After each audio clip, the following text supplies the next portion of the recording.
Good morning সবাইকে। মেয়ে স্কুলে যাবে তাই সকাল সকাল রান্না বসিয়ে দিয়েছি। এখানে ম্যাগি বানিয়ে নিচ্ছি।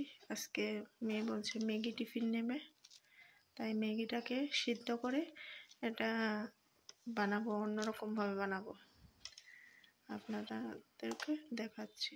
এখানে ম্যাগিগুলি সিদ্ধ করে এভাবে ছাঁকনির মধ্যে রেখেছি, তাহলে ম্যাগিটা বানালে ঝরঝরে। পেঁয়াজ, রসুন, ডিম এদিকে ভেঙে নিয়েছি। অমলেটের মধ্যে, ডিমের মধ্যে যা যা দেওয়া হয়, অল্প হলুদ গুঁড়ো, অল্প জিরে গুঁড়ো, লবণ, আর ডিমটা এবার মেখে তারপর এটা অমলেট করবো আগে, তারপর কী করে করছি আপনার। এখানে ডিমটাকে অমলেটের মতো করে নিচ্ছি। এটাকে গুঁড়া ভাজা করবো ডিমের। তারপরে ম্যাগির মধ্যে কড়াইতে হালকা অল্প তেল দিয়ে রসুন আর পেঁয়াজ যে কেটে রেখেছিলাম এগুলো দিয়েছি, আর অল্প হলুদ গুঁড়ো, জিরে গুঁড়ো আর 2 প্যাকেট ম্যাগি মশলা দিয়ে দিয়েছি। সবাই যতটুকু ম্যাগি বানাবেন তার পরিমাণ বুঝে দেবেন।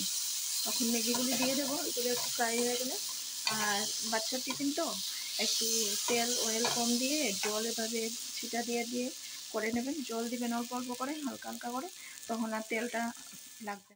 এখানে ম্যাগিগুলো দিয়ে দিয়েছি, দিয়ে এগুলিকে মিক্স করে নিয়েছি।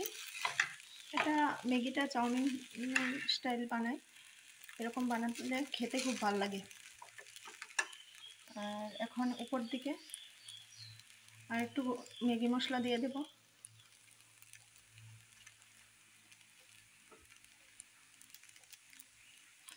আপনারা বাচ্চাদের এরকম টিফিন দিতে পারেন, দিয়ে দেখবেন বাচ্চারা খেলে খুব ভালো বলবে। টিফিন কমপ্লিট আজকের।